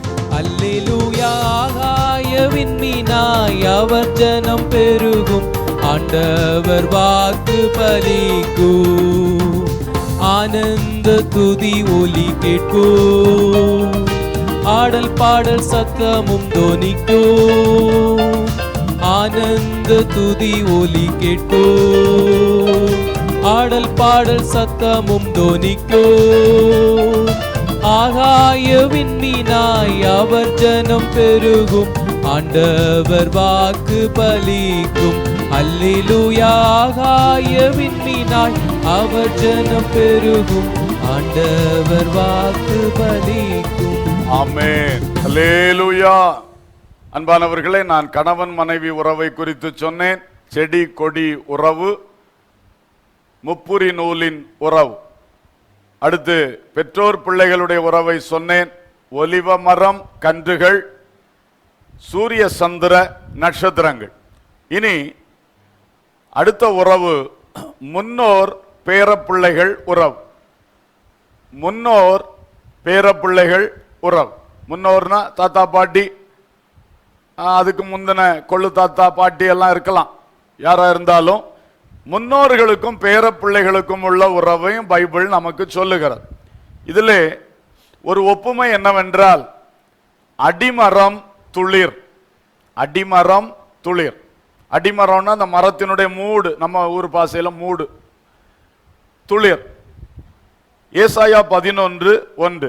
ஈசா என்னும் அடிமரத்திலிருந்து ஒரு துளிர் தோன்றி அவன் வேர்களிலிருந்து ஒரு கிளை எழும்பி செழிக்கும். ஈசா என்கிற அடிமரம், அவருடைய மகன் தாவீது. அப்புறம் இப்ப அது தீர்க்க தரிசனமா யாரை பற்றி சொல்லி இருக்கு? ரொம்ப தலைமுறைகள் தாண்டி தாவீதின் குமாரனாக இந்த உலகத்தில் வந்த இயேசு கிறிஸ்து, அவரை குறித்து அன்றைக்கே ஏசாயா தீர்க்க தரிசனமா சொல்லும் போது, ஈசா என்னும் அடிமரத்திலிருந்து ஒரு துளிர் தோன்றி செழிக்கும். ஈசாய் யாரு, இயேசு யாரு? எத்தனை தலைமுறை இடையில இருக்கு. ஆனா அந்த முன்னோர்களையும் இந்த பின்னால வந்து அந்த சந்ததி இணைத்து பேசி இருக்கிறது பாத்தீங்களா?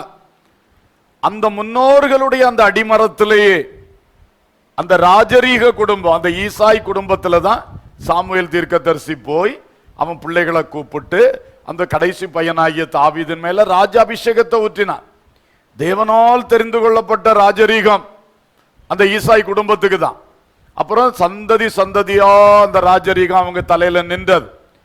அந்த வழியில தான், அந்த வம்சாவளியில தான் இயேசுவும் யூதருக்கு ராஜாவாக தாவீதின் குமாரனாக உலகத்தில் வருகிறார்.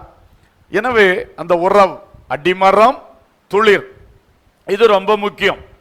ஆபிரகாமின் சந்ததியை கர்த்தர் எழுப்பும் போது இதை குறித்து 2 வசனங்களிலே பேசி இருக்கிறார். ஆதியாகமம் 17:7 உனக்கும் உனக்கு பின்வரும் உன் சந்ததிக்கும் நான் தேவனாயிருக்கும்படி இந்த உடன்படிக்கையை செய்கிறேன். மகனே ஆபிரகாம், உன்னோடு இன்றைக்கு நான் இந்த உடன்படிக்கை செய்கிறேன். நானே உன் தேவன், நீ என் மகன். ஆனா இது உனக்கு எனக்கோட முடிந்து போகக்கூடாது.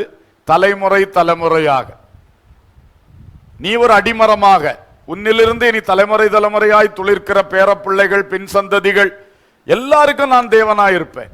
அவர்கள் என் பிள்ளைகளாய் இருக்கணும். அதான் உடன்படிக்கை, அடிமரம் துளிர். அடுத்தது 18ஆம் அதிகாரம், ஆதியாகமம் 18ஆம் அதிகாரம் 19ஆம் வசனம். ஆபிரகாம் தன் பிள்ளைகளுக்கும் தனக்கு பின்வரும் தன் வீட்டாருக்கும் நீங்கள் நீதியையும் நியாயத்தையும் செய்து கர்த்தருடைய வழியை காத்து நடவுங்கள் என்று கட்டளையிடுவான் என்பதை அறிந்திருக்கிறேன் என்றார்.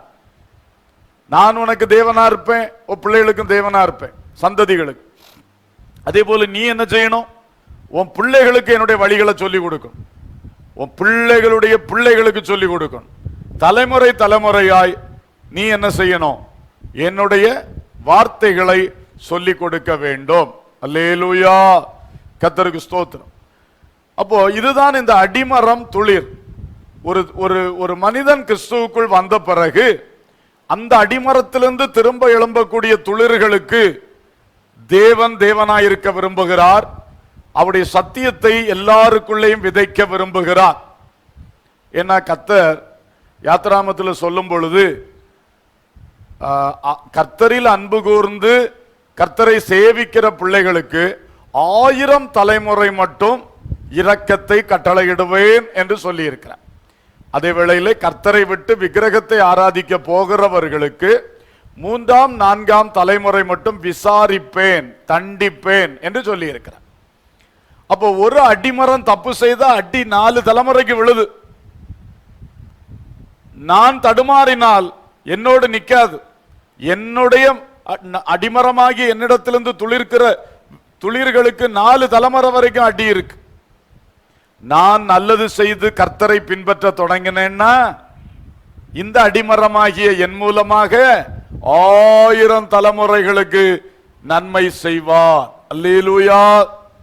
அப்ப இந்த முன்னோர்களுக்கும் இந்த பேர பிள்ளைகளுக்கு இருக்கிற லிங்க நீங்க மறந்துடக்கூடாது.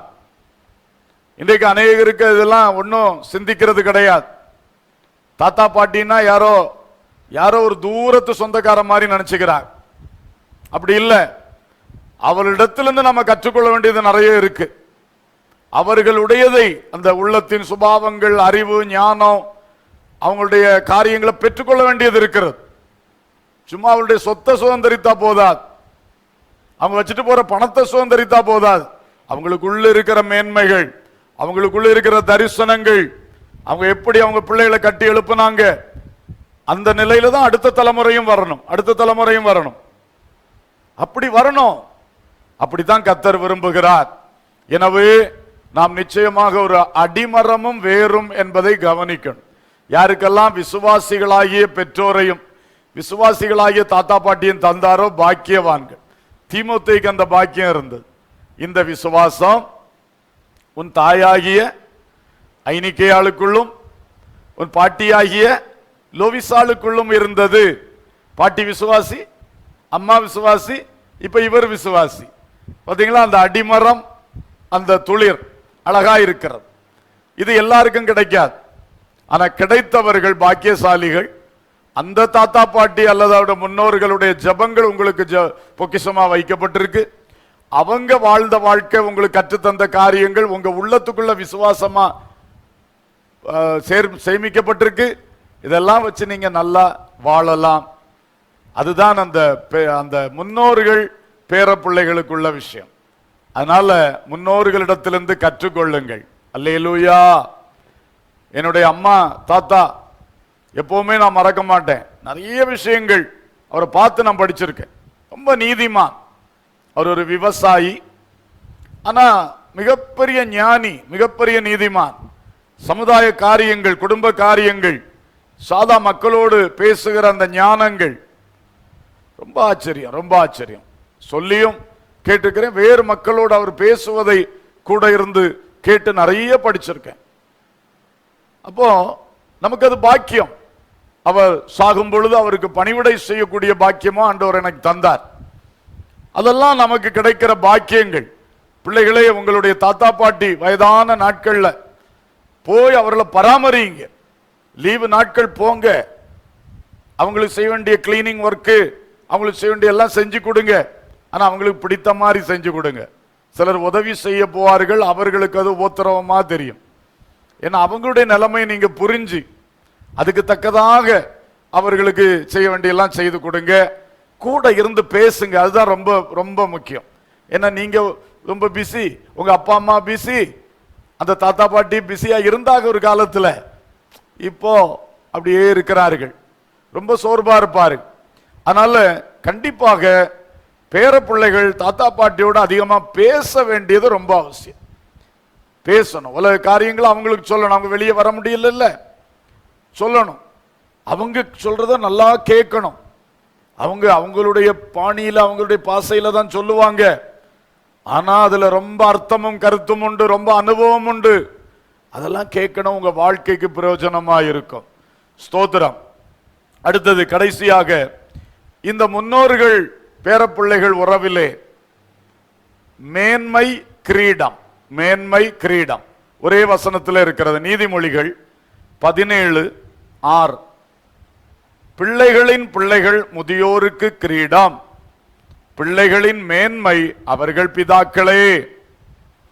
அப்போ பேரப்பிள்ளைகள் என்பவர்கள் முதியோர்களுடைய தலையில் இருக்கக்கூடிய கிரீடம். கர்த்தர் அவங்களுக்கு கிரீடம் கொடுத்திருக்கிறார். பேரப்பிள்ளைகள், இந்த பேரப்பிள்ளைகளுக்கு மேன்மையே அவங்க பிதாக்கள். பிதாக்கள்னா அந்த தாத்தா பாட்டி, முற்பிதாக்கள். கர்த்தருக்கு ஸ்தோத்திரம். அப்போ இந்த பிள்ளைகள் முதியோருக்கு கிரீடமா இருக்க வேண்டும், பிதாக்கள் பிள்ளைகளின் மேன்மையாக இருக்க வேண்டும். இந்த நல்ல உறவு யாருக்கெல்லாம் தாத்தா பாட்டி கிடைச்சிருக்காங்களோ பாக்கியம். எல்லாருக்கும் அந்த பாக்கியம் கிடைக்கல. கிடைத்தவர்கள் அதை பயன்படுத்துங்கள். 1 தீமோத்தேயு 5:4 விதவையானவளுக்கு பிள்ளைகளாவது பேரன் பேர்த்திகளாவது இருந்தால் இவர்கள் முதலாவது தங்கள் சொந்த குடும்பத்தை தேவபக்தியாய் விசாரித்து பெற்றார் செய்த நன்மைகளுக்கு பதில் நன்மைகளை செய்ய கற்றுக்கொள்ள கடவர்கள். அது நன்மையும் தேவனுக்கு முன்பாக பிரியமுமாயிருக்கிறது. அல்லேலூயா. அன்பானவர்களே, பேரப்பிள்ளைகள், பிள்ளைகளும் சரி பேரப்பிள்ளைகளும் சரி, உங்கள் தாத்தா பாட்டிக்கு அப்பா அம்மாவுக்கு பிரதி நன்மை செய்யணும், பதில் நன்மை செய்யணும். என்ன பதில் நன்மை? அந்த தாத்தா பாட்டி தான் உங்க அம்மா அப்பாவை வளர்த்து விட்டாங்க, அந்த அப்பா அம்மா தான் உங்களை வளர்த்து விட்டாங்க. அப்ப நீங்க இப்ப வளர்ந்து சம்பாதிக்க ஆரம்பிச்சிட்டீங்க, பலன் இருக்கு. அவங்க செய்த நன்மைக்கு பதில் நன்மை நீங்க செய்யணும். அப்பதான் நீங்க அவங்களுக்கு கிரீடமா விளங்குவீங்க, அவங்க உங்களுக்கு மேன்மையா விளங்குவாங்க. இல்லையா? அன்னைக்கு நீ சின்ன குழந்தையா நடக்க தெரியாம இருந்த பொழுது அவர்கள் தூக்கி சுமந்தார்கள். இன்னைக்கு அவர்கள் வயசாகி பலவீனத்தில் நடக்க முடியாம படுத்திருக்கிறார்கள். நீ தான் தாத்தா பாட்டியை தூக்கி சுமக்கணும், பரிபாலித்து காக்கணும். அப்பா அம்மாவையும் தாத்தா பாட்டி போன்ற முதியோர்களை அன்னைக்கு அவங்க சுமந்தாங்க, தூக்கி சுமந்தாங்க, உன்னை குளிப்பாட்டினாங்க, உனக்கு ஒரு வியாதினா கூடவே இருந்தாங்க. இன்னைக்கு அவங்கள சிலரை குளிப்பாட்டி விட வேண்டியதா இருக்கு. அவங்கள சிலருக்கு வியாதி கஷ்டம் வந்தா சிலவளை தானா எழுப்புனா எங்கேயா விழுந்துருவார்கள். தண்ணி பக்கத்தில் இருந்தாலும் எடுத்து குடிக்க முடியாது. அதெல்லாம் கொஞ்சம் கவனிக்கணும். கூட இருக்கணும். கர்த்தருக்கு ஸ்தோத்திரம். இப்படிப்பட்ட உதவிகள். அடுத்தது பணம், பொருள். அன்னைக்கு அவங்க வேலை செய்து கஷ்டப்பட்டு அன்னைக்குள்ள நிலைமையில உங்களை போஷித்து உடுத்து வைத்து படிக்க வைத்து இந்த அளவு கொண்டு வந்திருக்காங்க. இப்ப நீங்க சம்பாதிக்கிறீங்க, அவங்களுக்கு கொடுங்க. அவருக்கு எல்லாம் இருக்கு அப்படி சொல்லாதீங்க. அவருக்கு எல்லாம் இருந்தாலும் அந்த தாத்தாவுக்கு நீங்களும் கொஞ்சம் கொடுக்கணும். அதான் உங்களுக்கு ஆசீர்வாதம். அவருக்கு இருந்தாலும் பேரப்புள்ள வந்தான், கொண்டு வந்தானே, எப்படிப்பா இருக்கிற, அப்படி அவர் மகிழுகிறதே அவன் தலையில ஆசீர்வாதமா இறங்கும். அந்த பாட்டியுடைய மகிழ்ச்சி அவன் தலையில ஆசீர்வாதமா இறங்கும். அதெல்லாம் இன்றைக்கு தெரியணும். இப்படிப்பட்ட வகையில் ஆசீர்வாதத்தை பெற்றுக்கொள்ள பழகணும். அல்லேலூயா, ஸ்தோத்திரம். சிலர் நல்ல ஜபம், விசுவாசம், தெய்வீகம், பயபக்தி அதனால் மட்டும் ஆசீர்வதிக்கப்படலாம்னு நினைக்கிறாங்க. இல்ல, இதெல்லாம் சேர்ந்ததுதான் தேவ பக்தி உள்ள கிறிஸ்தவ வாழ்க்கை. பெற்றோரை கவனிக்காம, மூதாதை அல்லது முற்பிதாக்களை கவனிக்காம, எல்லாம் அவங்கள கஷ்டத்துல போட்டுட்டு நான் பெரிய ஆவியில நிறைஞ்சிட்டு இருந்தேன்னா கர்த்தருக்கு அது பிரியமா இருக்குமா? ஆகவே நம்முடைய குடும்பங்கள் சாட்சியாக, மகிழ்ச்சியாக, மேன்மையாக வர வேண்டும். ஸ்தோத்திரம். உங்கள் பிதாக்கள் உங்களுக்கு மேன்மை, அதை புரிந்து கொள்ளுவீர்களாக. அவங்க இருக்கிற வரைக்கும் தெரியாது பலருக்கும். போன பிறகுதான் ஒவ்வொன்றா ஞாபகம் வரும். ஐயோ, அப்படி கவனிச்சேன் இல்லையே, இப்படி பராமரிச்சேன் இல்லையே, அப்புறம் இனி என்ன செய்யறது போன பிறகு. அதனால அன்பானவர்களை இருக்கிற காலத்துல நல்லா செய்யுங்க, அது மேன்மையா இருக்கும். ஸ்தோத்திரம். அது மட்டும் இல்ல, ஒரு அனாதையாக ஒரு தாத்தா இருக்கிறார், பாட்டி இருக்கிறாங்க, கவனிக்க ஆள் இல்லை. பிள்ளைகள் இருந்தாலும் பிள்ளைகள் வெளியூர், வெளிநாடு, அவங்களையும் நீங்க பராமரிங்க. அவங்க வீட்டு பக்கத்துல இருந்தா அப்பப்ப போய் விசாரிங்க, அன்பு பாராட்டுங்க. ஏதாவது பொருட்கள் வாங்கி கொடுக்கணுமா, ஏதாவது செய்யணுமா, கண்டிப்பா செய்யுங்க. அவங்க சந்தோஷப்படணும். என் பிள்ளை தூரத்தில் இருக்கிறான், அல்லது என் பிள்ளைகள் இல்லை, ஆனா என் பக்கத்து வீட்டு பிள்ளைகள் என்ன நல்லா வச்சிருக்காங்க, எனக்கு பயமே இல்லை, எதனால ஒரு சத்தம் கொடுத்தா பக்கத்து வீட்டு பிள்ளைகள் ஓடி வராங்க. இப்படிப்பட்ட ஆசீர்வாதங்களை நீங்க சுதந்திரிக்கணும். பிதாக்கள் உங்களுக்கு எப்பொழுதும் மேன்மையானவர்கள், நீங்கள் அவர்களுக்கு கிரீடமானவர்கள். அல்லேலூயா. ஆகவே கர்த்தர் கிருபை செய்வாராக. முன்னோர்களுடைய விசுவாசத்தை பின்பற்றுங்க, முன்னோர்களுடைய தேவ பக்தியை பின்பற்றுங்க. நீங்கள் உங்களுடைய அந்த அடிமரங்களில் இருந்து நல்ல காரியங்களை எடுத்து அனுபவியுங்கள். கர்த்தர் உங்களை ஆசீர்வதிப்பார். இப்ப ஒரு பாடல்ல ஒரு அடி பாடி நாம தேவ சமூகத்திலே ஜெபிக்க போகிறோம். எல்லாரும் ஆயத்தமாவோம். Praise the Lord. முன்னோர்கள் உம்மீது நம்பிக்கை வைத்தார்கள், நம்பினதால் விடுவித்தீர் என்கிற பாடலில் முதல் அடியை பாட போகிறோம். ஹல்லேலூயா. முன்னோர்கள் உம்மீது நம்பிக்கை வைத்தார்கள், நம்பியதால் விடுவித்தீர். முன்னோர்கள் உம்மீது நம்பிக்கை வைத்தார்கள், நம்பியதால் விடுவித்தீர். வேண்டினார்கள், கூப்பிட்டார்கள், விடுவிக்கப்பட்டார்கள். முகம் வெக்கப்பட்டு போவதில்லை, ஏமாற்றம் அடையவில்லை. வேண்டினார்கள், கூப்பிட்டார்கள், விடுவிக்கப்பட்டார்கள். முகம் வெக்கப்பட்டு போகவில்லை, கொடுத்த வாக்குறுதியை நிறைவேற்ற ஏமாற்றம் அடையவில்லை. கர்த்தர் கொடுத்த வாக்குறுதியை நிறைவேற்ற வல்லவர் என்று, கர்த்தர் கொடுத்த வாக்குறுதியை நிறைவேற்ற வல்லவர் என்று தயங்காமல் நம்பினதா ஆபிரகாம் தகப்பனானா. தயங்காமல் நம்பினதா ஆபிரகாம் தகப்பனானா. அறிக்கை செய்வோம், ஜெயம் எடுப்போம், வாக்குறுதி பிடித்துக் கொண்டு. அறிக்கை செய்வோம், ஜெயம் எடுப்போம், வாக்குறுதி பிடித்துக் கொண்டு. முன்னோர்கள் உம்மீது நம்பிக்கை வைத்தார்கள், நம்பியதால் விடுவித்தீர். முன்னோர்கள் உம்மீது நம்பிக்கை வைத்தார்கள், நம்பியதால் விடுவித்தீர். கர்த்தர் கொடுத்த வாக்குறுதியை நிறைவேற்ற வல்லவர் என்று ஆபிரகாம் பெற்ற வாக்குத்தத்தத்தின்படி தன் சந்ததியை கிறிஸ்துவுக்குள் கட்டி எழுப்பினார். தேவ பிள்ளைகளே, இன்றைக்கு அந்த வாக்கியம் நமக்குள் நிறைவேறட்டும். இதோ சீக்கிரமாய் வருகிறார். நம்முடைய சந்ததியை காக்கும்படியாய், சந்ததியை கட்டி எழுப்பும்படியாய். ஓ ஹல்லேலூயா, ஆமென். அறிக்கை செய்வோம், ஜெயம் எடுப்போம், வாக்குறுதி பிடித்துக் கொண்டு. ஹல்லேலூயா, ஜெயம் எடுப்போம். ஓ glory. ஜெபிக்க ஆயத்தமாவோம், ஜெபிக்க ஆயத்தமாவோம். ஆமென். சொன்ன வார்த்தைகளை சிந்தியுங்கள். ஆமென். ஹல்லேலூயா. நல்ல அடிமரத்தை தந்திருக்கிறார். குளிர் விட்டு எழும்பு, செழித்து வளரு, கனி கொடு. glory, hallelujah. ஆமென். எல்லாரும் தேவ சமூகத்திலே ஜெபிக்கிறவர்களாய் காணப்படுவீர்களாக. தேவ சமூகத்தை நோக்கி பாருங்க. கணவன் மனைவி உறவு எப்படி இருக்கிறது? செடியும் கொடியுமாய் இருக்கிறீங்களா? முப்புரி நூலாய் கிறிஸ்துவோடு இணைந்தவர்களாய் இருக்கிறீங்களா? ஹல்லேலூயா. பெற்றோர் பிள்ளைகள் உறவு எப்படி இருக்கிறது? நல்ல ஒலிவ மர கன்றுகளாக இருக்கிறீர்களா? சூரிய சந்திர நட்சத்திரங்களாய் பிரகாசமாய் எழும்புகிறீர்களா? யோசித்து பாருங்க. ஹல்லேலூயா. Praise the Lord. Glory Jesus.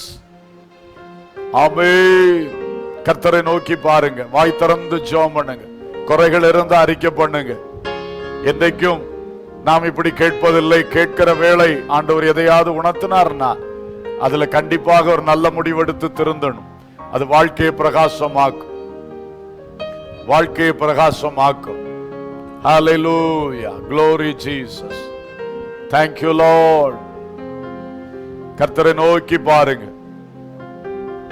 ரொம்ப தொழில்ல மும்முரமா நிக்கிறீங்களா? வேலையில மும்முரமா இருக்கிறீங்களா? சிலர் ஆவிக்குரிய ஜீவியத்திலையும் ஊழியத்திலையும் மும்முரமா இருக்கிறீங்க. நம்ம அந்த ஸ்கிட்ல பார்த்த மாதிரி 2 படகுகள் போட்டி போட்டன. போட்டிக்காக வேண்டி ஒரு படகு தான் கொண்டு போய் சேர்க்க வேண்டிய அந்த லோடு, நிலக்கரி லோட தனக்கு எரிபொருளா மாற்றி வேகத்தை காட்டிச்சு. கடைசியில முதல்ல போய் சேர்ந்துருச்சு. ஆனா தன்னுடைய லோட கொண்டு சேர்க்கல. எரிபொருள் அந்த நிலக்கரிய எரித்து போட்டுருச்சு. இப்படித்தான் சிலர் தொழிலுக்காக, வேலைக்காக, பணத்துக்காக, சிலர் ஊழியத்துக்காக பிள்ளைகளாகிய அந்த கொண்டு சேர்க்க வேண்டிய சரக்கை அழித்து விடுகிறார்கள். இந்த பரிதாபம் அது வேண்டாம். ஆண்டவர் சமூகத்துல கர்த்தருக்கு செலவு பண்ண வேண்டிய நேரம் செலவு பண்ணும். புருஷனுக்கு அல்லது மனைவிக்கு செலவு பண்ண வேண்டிய நேரம் செலவு பண்ணணும். பிள்ளைகளுக்கு செலவு பண்ண வேண்டிய நேரம் பிள்ளைகளுக்கு செலவு பண்ணும். இந்த பிள்ளைகளாகிய லோட கொண்டு அக்கறை சேர்க்கணும்.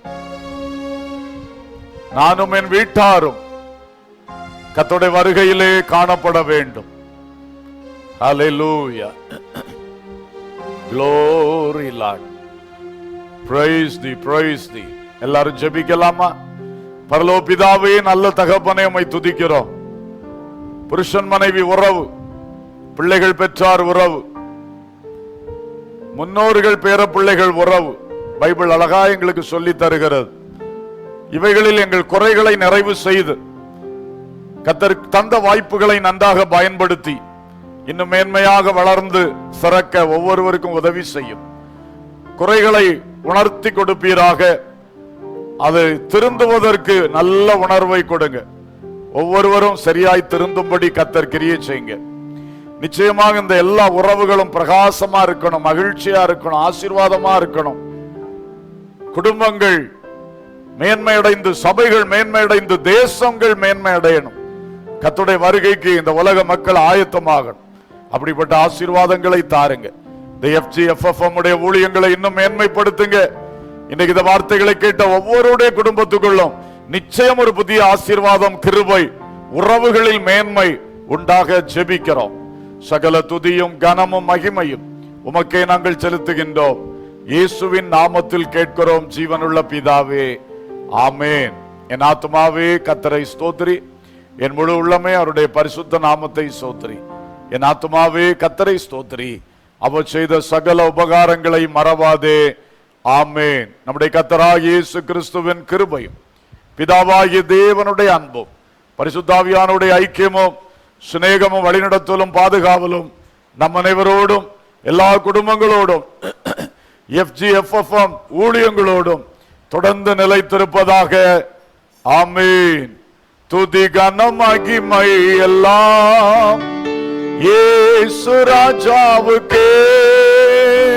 துதி கனம் மகிமை எல்லாம் நம் இயேசு ராஜாவுக்கே. துதி கனம் மகிமை எல்லாம் இயேசு ராஜாவுக்கே. துதி கனம் மகிமை எல்லாம் நம் இயேசு ராஜாவுக்கே. அல்லேலூயா, அல்லேலூயா, அல்லேலூயா. கர்த்தர் அனைவரையும் குடும்பம் குடும்பமாய் ஆசீர்வதிப்பாராக. ஆமென்.